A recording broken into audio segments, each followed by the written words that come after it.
नमस्कार विद्यार्थी मित्रांनो, मी आपला मराठी शिक्षक मनोज रामस्वामी आपल्या इयत्ता 10वीच्या मराठीच्या तासिकेत सहर्ष स्वागत करीत आहे। आज आपण आपल्या अभ्यासक्रमाची सुरुवात करूया संतवाणीने। आपली महाराष्ट्र ही संतांची भूमी मानली जाते। आपल्या महाराष्ट्राला संतांची दीर्घ परंपरा लाभली आहे। संत ज्ञानेश्वर, संत नामदेव, संत तुकाराम ते आधुनिक संत तुकडोजी महाराज या सर्वांच्या संतवाणी आपण गेल्या 2-3 वर्षात अभ्यासलेला आहे। या सर्वांनी देवभक्तीसोबत समाज जागृतीचे कार्य त्यांनी आपल्या संतवाणीतून केलेलं आहे, हे आपल्याला माहीतच आहे। तर आज आपण संत नामदेव यांची अंकिला मी दास तुझा ही संतवाणी पाहणार आहोत। पाहण्या अगोदर आपण संत नामदेव यांच्याबद्दल थोडीशी माहिती जाणून घेऊया। वारकरी संप्रदायातील थोर संत कवी संत नामदेवांची अभंग रचना अतिशय उत्कट असून त्यांच्या अभंगाची भाषा सुबोध, सरळ व साधी आहे। त्यांनी हिंदीत ही रचना केली आहे। पंजाबात जाऊन त्यांनी भागवत धर्माचा पताका फडकवला। शिखांच्या गुरु ग्रंथ साहिबा या ग्रंथात त्यांची 61 कवने समाविष्ट असून भक्त नामदेवजी की मुखबानी या नावाने ती प्रसिद्ध आहे। आपण प्रस्तुत अभंग अंकिला मी दास तुझा यात संत नामदेवांनी विविध दृष्टांतातून परमेश्वराकडे दयेची व कृपेची याचना केलेली आहे। मतलब संत नामदेव जी ने इस संतवाणी में अलग अलग उदाहरण देकर भगवान को हमारे ऊपर दया करे, कृपा करे ऐसी याचना की है। चला आता आपण आपली कविता पाहूया। अग्नि माझी पडे बाळू, माता धावे कनवाळू, तैसा धावे माझी या काजा, अंकिला मी दास तुझा। सवेची झेपावे पक्षिणी, पिली पडताची धरणी, भुकेले वत्सरावे, धेनू हुंबारत धावे, वनवा लाग लासे वनी, पाडस चिंतित हरणी, नामा मने मेघ जैसा, विनवितो चातक तैसा।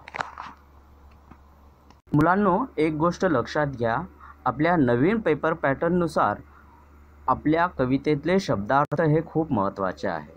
समानार्थी शब्दासाठी हे खूप महत्त्वाचे आहे, त्यामुळे खाली दिलेले जे शब्दार्थ आहेत ते व्यवस्थित लक्षात घ्या आणि पाठांतर करावे। आपण आपल्या कवितेला सुरुवात करूया।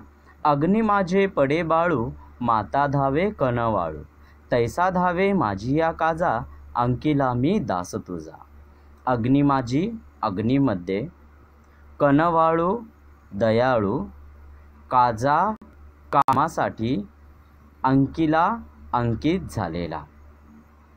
संत नामदेवाने पहिले दृष्टांत आई व बाळ यांचे दिलेले आहे। ईश्वर कृपेचे याचना करताना त्यांनी जे विविध दृष्टांत दिले आहेत त्यात पहिला दृष्टांत हे आई आणि बाळ यांचे दिलेले आहे। आई आपल्या दैनंदिन घराच्या कामात व्यस्त असताना बाळ तिच्या आजूबाजूलाच फिरत असतं आणि जर चुकून बाळ आगीजवळ गेला आणि त्या आगीत पडला तर आई त्या क्षणाचाही विलंब न लावता बाळाला वाचवण्यासाठी धाव घेत असते। दुसरा दृष्टांत त्याने परमेश्वर आणि दास यांचा दिलेला आहे। त्याचप्रमाणे हे परमेश्वरा, मी तुझ्या सेवेत अंकित झालेला दास आहे, सेवक आहे। ज्याप्रमाणे आई आपल्या बाळाचा सांभाळ करते त्याचप्रमाणे तू माझे रक्षण कर, सांभाळ कर अशी याचना संत नामदेव करतात। परमेश्वर कृपेची याचना करते हुए संत नामदेव कहते हैं, पहला दृष्टांत वो माँ और बच्चे का देते हैं। माँ दिन भर अपने घर के काम में व्यस्त होती है तो वो अपने बच्चे का ध्यान देती है, फिर भी बच्चा अगर गलती से आग में गिर गया तो वो एक क्षण का भी विलंब न करते हुए अपने बच्चे के लिए दौड़ जाती है, उसे संभालने के लिए, बचाने के लिए दौड़ जाती है। जिस तरह माँ अपने बच्चे को संभालने के लिए दौड़ती है, उसी तरह संत नामदेव कहते हैं, मैं तेरा बेटा हूँ और तू मेरी माँ है। हे परमेश्वर, मैं तेरा बेटा हूँ और तू मेरी माँ है। मैं तेरे सेवे में अंकित हुआ एक दास हूँ।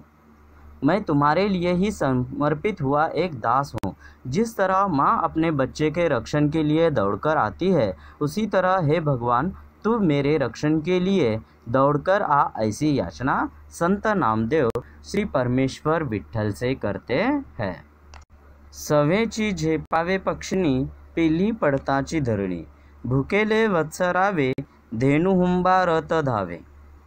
सवेची लगेच, झेपावे झेप घेणे, उडी घेणे,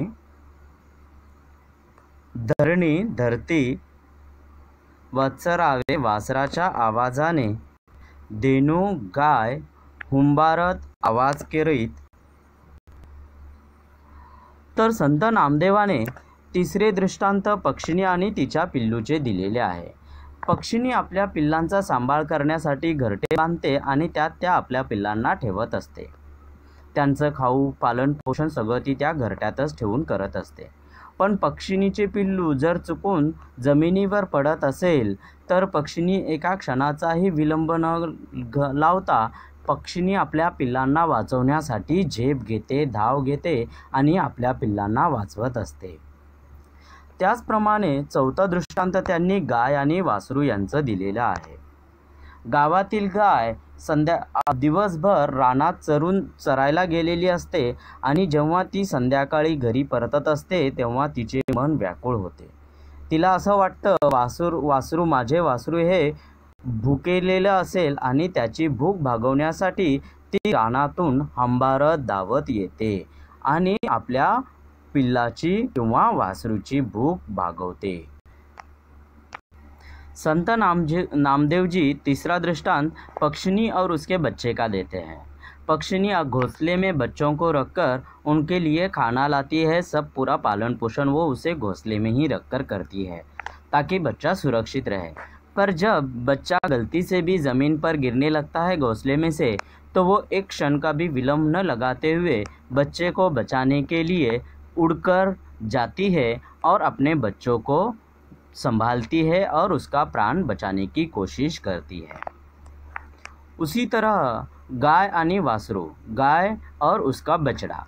गाय जब दिन भर चरने के लिए जंगल में जाती है तो शाम को आते आते उसका मन व्याकुल हो जाता है और उसे ऐसे लगता है कि मेरा बछड़ा भूखा होगा।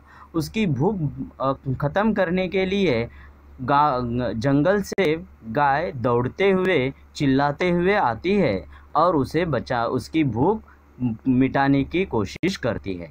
जिस तरह पक्षिणी अपने बच्चे की रक्षा के लिए दौड़कर जाती है, जिस तरह गाय अपने बछड़े की चिंता करती है, उसी तरह हे विठ्ठल तुम मेरी चिंता करो, तुम मेरे लिए दौड़कर आओ, ऐसी विनंती संत नामदेव परमेश्वर विठ्ठल से करते हैं। वनवा लाग लासे वनी, पाडस चिंतित हरणी, नामा मने मेघ जैसा, विनवितो चातक तैसा। वनवा जंगलात लागलेली आग, वनी जंगल, पाडस हरणीचे पिल्लू, मेघ ढग, विनवितो विनंती करतो। संत नामदेवाने पाचवे दृष्टांत हरणी व तिच्या पिल्लूचे दिलेले आहे। जेव्हा जंगलात वनवा पेटते म्हणजे जंगलात आग लागते तेव्हा हरणी आपल्या पाडसासाठी चिंता करत असते की माझे बाळ कसे असेल, सुरक्षित तर असेल ना। त्याप्रमाणे हे विठ्ठला तूही माझी काळजी कर, चिंता कर। मी या संसार रूपी आगेत फसलेलो एक पाडसासारखा आहे आणि तू हरणी आहेस, तर त्याप्रमाणे तू माझं रक्षण कर, अशी विनंती संत नामदेव विठ्ठलाला करत आहेत। पुढे ते म्हणतात, मेघ आणि चातक यांचं उदाहरण देताना ते म्हणतात, परमेश्वर कृपेची याचना करताना नामदेव महाराज म्हणतात, ज्याप्रमाणे चातक आपली तहान भागवण्यासाठी पावसाची वाट पाहत असतो, त्याप्रमाणे परमेश्वर मी तुला विनंती करत आहे। ज्याप्रमाणे चातक पक्षी पावसाच्या पाण्याची वाट पाहत असतो, त्याप्रमाणे हे विठ्ठला तू मेघ आहेस आणि मी तुझा चातक पक्षी आहे। चातक पक्षी जसं पावसाच्या पाण्याची वाट बघतो तसे मी तुझ्या दर्शनाची आता वाट पाहत आहे, तर तू माझ्या विनंतीला मान देऊन तू मला दर्शन दे, अशी विनंती संत नामदेव चातक आणि मेघ यांच्या दृष्टांतातून आपल्या विठ्ठलाला करत, परमेश्वराला विठ्ठलाला करत आहेत। पांचवा दृष्टांत संत नामदेव जी ने हिरण और उसके बच्चे का दिया है। जब जंगल में आग लगती है तो हिरण दौड़कर सुरक्षित जगह पर पहुंच जाती है, पर हिरण का बच्चा छोटा होने के कारण वो जंगल में फंस जाता है। तब हिरण को उसकी चिंता खाई जाती है कि मेरा बच्चा सुरक्षित तो होगा ना, वो कहीं जंगल की आग में फंसा तो नहीं ना। इस तरह से वो चिंता करती है। तो जिस तरह हिरण अपने बच्चे की चिंता करती है, उसी तरह विट्ठल के ने हमारी चिंता करनी चाहिए। ऐसे संत नामदेव विट्ठल से याचना करते हैं। वो कहते हैं, जिस तरह एक चातक पक्षी बारिश के इंतज़ार में लगा रहता है, उसी तरह हे भगवान, मैं तेरी कृपा की याचना करता हूँ और तेरे दर्शन के लिए मैं विनंती कर रहा हूँ और तुम्हारे आस में ही मैं लगा बैठा हूँ। तो हे भगवान, मुझ पर कृपा करो और मेरी विनंती को मान देकर आप मेरे लिए दौड़कर आ जाओ। ऐसी याचना संत नामदेव अपने ईश्वर से करते हैं। संत नामदेव एकंदरीत या कवितेमध्ये अंकिला मी दास तुझामध्ये म्हणतात, आई बाळाची, पक्षिणी पिल्लांची, गाय वासरूची, हरिण पाडसाची काळजी करते, संकट समयी धावून जाते, तसेच विठ्ठला परमेश्वरा तूही या संसाररूपी अरण्यातून बाहेर काढण्यासाठी धावून ये।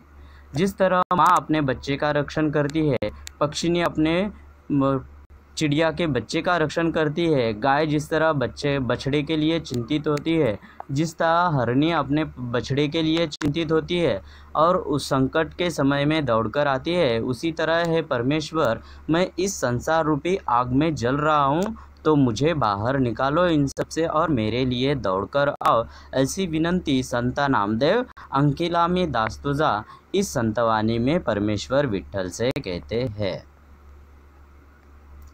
मुलांनो, मी या पाठासोबत तुम्हाला काही स्वाध्याय कृती दिलेल्या आहेत, त्या पूर्ण करावे अशी अपेक्षा आहे।